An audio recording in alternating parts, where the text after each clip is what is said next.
नमस्कार, मैं सीमा। तो आज का हमारा टॉपिक है सिकल सेल रोग, जो कि एमपीपीएससी ने अभी हाल के सिलेबस में ऐड किया है। उसके बारे में हम आज विस्तार से जानेंगे। तो मैं बता दूं कि सिकल सेल रोग एक आनुवंशिक रोग है जो पीढ़ी दर पीढ़ी चलता रहता है। यह असामान्य लाल रक्त कोशिकाओं के समूह में उत्पन्न आनुवंशिक विकृति है। सिकल सेल रोग में लाल रक्त कोशिकाओं के अंदर हीमोग्लोबिन अणु असामान्य हो जाते हैं। स्वस्थ लाल रक्त कोशिकाएं गोल एवं उभयताल आकृति की होती हैं तथा ऑक्सीजन को छोटी रक्त वाहिकाओं के माध्यम से शरीर के विभिन्न भागों तक पहुंचाती हैं।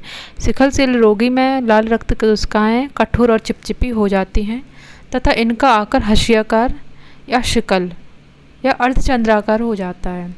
सिकल कोशिका सामान्य कोशिका की तुलना में जल्दी नष्ट हो जाती है। जैसा कि हमें पता है कि जो लाल रक्त कोशिका हैं उनका जीवन काल 120 दिन होता है लगभग। तो जो सिकल सेल कोशिका है वो 120 दिन से पहले ही नष्ट हो जाती है और इस कारण से शरीर में लाल रक्त कोशिकाओं की निरंतर कमी बनी रहती है। लाल रक्त कोशिकाओं की निरंतर कमी बनी रहती है। सिकल सेल रोग बीटा ग्लोबिन जीन में उत्परिवर्तन के कारण होता है, जिससे असामान्य हीमोग्लोबिन का उत्पादन होता है, जिसे हीमोग्लोबिन एस के रूप में जाना जाता है। इस उत्परिवर्तन के कारण ही लाल रक्त कोशिकाओं का आकार हंसियाकार हो जाता है। इसमें आप इसका डायग्राम भी देख सकते हैं। सिकल सेल रोग के लक्षण सामान्यतः 5 से 6 महीने की उम्र के आसपास दिखाई देने लगते हैं। यानी कि जो सिकल सेल एनीमिया रोग है वो बच्चे के शैशव काल में ही दिखाई देना शुरू हो जाता है, क्योंकि भ्रूण में हीमोग्लोबिन का उत्पादन कम हो जाता है और असामान्य सिकल हीमोग्लोबिन प्रबल हो जाता है।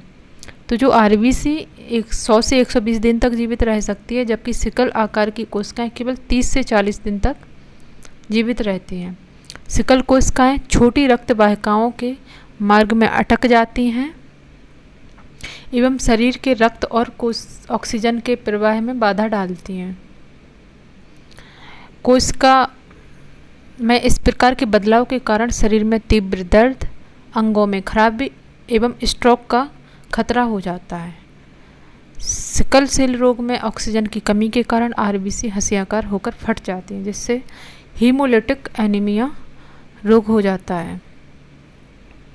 अब देखिए इस डायग्राम में सामान्य लाल रक्त कोशिका का और सिकल लाल रक्त कोशिका। इसमें जो रोगित कोशिका है वो उसका आकार हंसियाकार या सिकल हो गया है। तो इसमें आप यहाँ डिफरेंस समझ सकते हैं। जेम्स हेरिक ने पहली बार सिकल आकार वाली लाल रक्त कोशिका का वर्णन किया। ये टॉप जो पॉइंट है ना वो याद करने का है, क्योंकि हो सकता है यही आ जाए एग्जाम में कि सिकल आकार वाली लाल रक्त कोशिका का वर्णन सबसे पहले किसने किया। तो इसका आंसर होगा जेम्स हेरिक।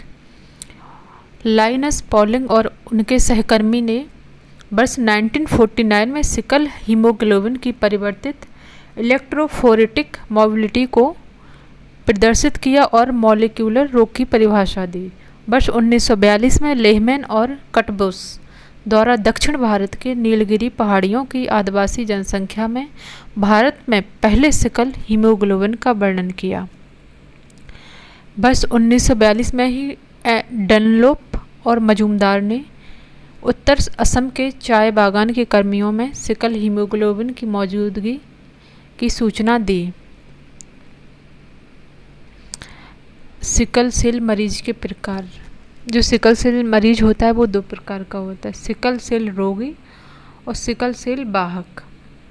सिकल सेल रोगी वे होते हैं जिनको सिकल सेल एनीमिया रोग के लक्षण होते हैं, तथा सिकल सेल वाहक वे व्यक्ति होते हैं जिन्हें सिकल सेल एनीमिया रोग के कोई लक्षण नहीं होते, लेकिन वे अपने रक्त में सिकल सेल का जीन धारण करते हैं। तो आप इसमें ये डिफरेंस भी पढ़ सकते हैं यहाँ, सिकल सेल रोगी और सिकल सेल ट्रेक यानी वाहक। माता पिता से परिवर्तित हीमोग्लोबिन, जिसके 2 रूप होते हैं, लाल रक्त कोशिकाओं का अर्धचंद्राकार रूप में बदल जाना, जिसके कारण शरीर की विभिन्न कोशिकाओं और रक्त वाहिकाओं का प्रवाह अवरुद्ध हो जाता है। यह सिकल सेल रोगी के लक्षण। और अब है सिकल सेल वाहक। व्यक्तियों में परिवर्तन हीमोग्लोबिन, जिसका एक ही प्रतिरूप होता है। परिवर्तित हीमोग्लोबिन एवं सामान्य हीमोग्लोबिन के मिश्रण से सिकल सेल ट्रेट पैदा होते हैं। इसके बाद ये उसके बारे में जो है वर्णन दिया गया है वो आप खुद पढ़ सकते हैं। सिकल सेल रोग के प्रमुख लक्षण ये आप इसी पे जाके PDF डाल दूंगी मैं, तो उसमें जाके पढ़ सकते हैं। सिकल सेल रोग के अन्य रूप sickle haemoglobin, sickle beta thalassaemia, sickle beta plus thalassaemia, sickle beta शून्य थैलेसीमिया। ये मुख्य है क्योंकि इससे क्वेश्चन बन सकता है। इनमें से 3 ऑप्शन में होंगे और एक को अलग दे दिया जाएगा, तो इसमें से अन्य को छांटने को बोला जाएगा।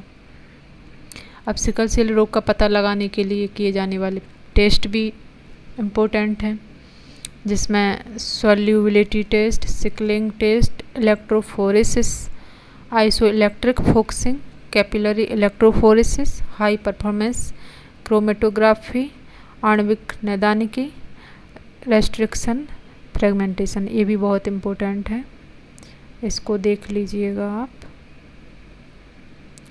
इसके बाद आते हैं हम सिकल सेल रोग का प्रसार, यानी ये सिकल सेल रोग है जो फैलता कैसे है, ये बहुत इम्पोर्टेंट है। यदि माता पिता दोनों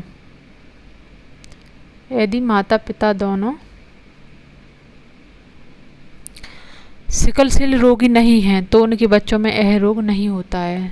जैसे कि आपको पता ही है कि ये रोग आनुवांशिक रोग है और आनुवांशिक रोग उन्हीं बच्चों में होगा जिनके माता पिता को ये रोग है। तो यानी जो माता पिता सिकल सेल रोगी नहीं है तो उनके बच्चों में ऑब्वियसली ये रोग नहीं होगा। यदि माता अथवा पिता दोनों में से कोई एक व्यक्ति सिकल सेल वाहक है तो 50% बच्चे सिकल सेल वाहक एवं 50% बच्चे सामान्य गुण वाले होने की संभावना है। यदि माता पिता दोनों ही सिकल सेल वाहक होंगे तो उनके 25% बच्चों को सिकल सेल रोग, 50% बच्चे सिकल सेल वाहक तथा 25% बच्चे सामान्य गुण वाले होने की संभावना है। यदि माता पिता में से कोई सिकल सेल रोगी है तो सभी बच्चे सिकल सेल वाहक हो सकते हैं लेकिन सिकल सेल रोगी नहीं। यदि माता पिता में से एक व्यक्ति सिकल सेल रोगी तथा एक व्यक्ति सिकल सेल वाहक होगा तो उनके 50% सिकल सेल रोग वाले और 50% बच्चे सिकल सेल वाहक होंगे। यदि माता पिता दोनों सिकल सेल रोगी हैं तो उनके सभी बच्चे सिकल सेल रोगी पैदा होंगे। इसके बाद टॉपिक है सिकल सेल रोगी से दूरगामी समस्याएं। इसके कारण ये रोग है, इसके कारण समस्याएं क्या क्या हो सकती हैं। मस्तिष्क की रक्त वाहिकाओं में अवरोध से लकवा हो सकता है। कुछ मरीजों को पित्ताशय से पथरी हो जाती है। महिलाओं की बार बार गर्भपात एवं रक्तस्राव की शिकायत रहती है। रक्त कोशिकाओं का उत्पादन अस्थि मज्जा में होता है। सिकल बीमारी में कभी कभी अस्थि मज्जा में संक्रमण से रक्त कोशिकाओं का उत्पादन पूर्णतः बंद होकर गंभीर परिणाम उत्पन्न हो सकते हैं। गुर्दे अस्थियों में संक्रमण एवं बड़े जोड़ों का खराब होना पाया जाता है। इसके प्रभाव लीवर एवं हृदय पर भी पड़ते हैं। नेत्र, नाक, कान भी प्रभावित हो सकते हैं एवं इनसे संबंधित समस्याओं का लक्षण उत्पन्न होते हैं। इसके बाद सिकल सेल रोग के उपचार की प्रमुख विधियाँ, इसको आप पढ़ सकते हैं। मैं इसको स्लोली स्क्रॉल करूँगी ताकि आप अच्छे से पढ़ सकें और नोट्स कर सकें।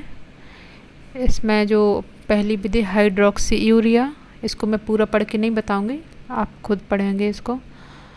रक्ताधान, ब्लड ट्रांसफ्यूजन, अस्थि मज्जा प्रत्यारोपण, यानी कि जो अस्थि मज्जा RBC उत्पादन नहीं कर रही हो उसी को ट्रांसप्लांटेशन कर सकते हैं। Stem cell treatment, gene therapy, यानी कि जीन में कुछ सुधार करके जीन चिकित्सा करके भी इसको काफ़ी हद तक ठीक किया जा सकता है। इसके बाद इस सिकल सेल रोग से संबंधित प्रमुख कार्यक्रम, मिशन एवं अभियान। तो वर्ष 2016 में भारत सरकार ने सिकल सेल एनीमिया के रोकथाम और नियंत्रण के लिए तकनीकी परिचालन दिशा निर्देश जारी किए। अगस्त 2018 में मध्य प्रदेश के 6 आदिवासी जिलों अनूपपुर, डिंडोरी, मंडला, शहडोल, उमरिया और सीधी में सिकल सेल एनीमिया नियंत्रण मिशन शुरू किया गया। अब आप यहाँ से लगा सकते हैं कि आदिवासी जिलों में ही ये नियंत्रण मिशन क्यों शुरू किया गया, क्योंकि आदिवासियों में सबसे ज़्यादा ये रोग देखने को मिला है। सिकल सेल एनीमिया एवं थैलीसीमिया के निदान के उद्देश्य से जून 2021 में मध्य प्रदेश राज्य हीमोग्लोबिनोपैथी मिशन का गठन किया गया। प्रधानमंत्री नरेंद्र मोदी द्वारा 15 नवंबर 2021 जनजातीय गौरव दिवस को सिकल सेल एनीमिया सहित आनुवंशिक विकारों के बारे में लोगों में जागरूकता फैलाने के उद्देश्य से Madhya Pradesh sickle cell mission नामक अभियान लॉन्च किया। इस मिशन के 3 प्रमुख भाग हैं: स्क्रीनिंग, उपचार एवं सिस्टम को मजबूत करना। माननीय प्रधानमंत्री द्वारा 1 जुलाई 2023 को मध्य प्रदेश के शहडोल जिले से राष्ट्रीय सिकल सेल एनीमिया उन्मूलन मिशन शुरू किया गया। इस मिशन का लक्ष्य वर्ष 2047 तक सिकल सेल एनीमिया को खत्म करना है। इस कार्यक्रम में उच्च फोकस वाले 17 राज्य शामिल हैं। ये 17 राज्य आप देख लेना एक बार। इसके बाद है सिकल सेल एनीमिया का प्रभाव, तो आप इसको भी यहाँ से पढ़ सकते हैं। तो बस आज की वीडियो में बस इतना ही। धन्यवाद।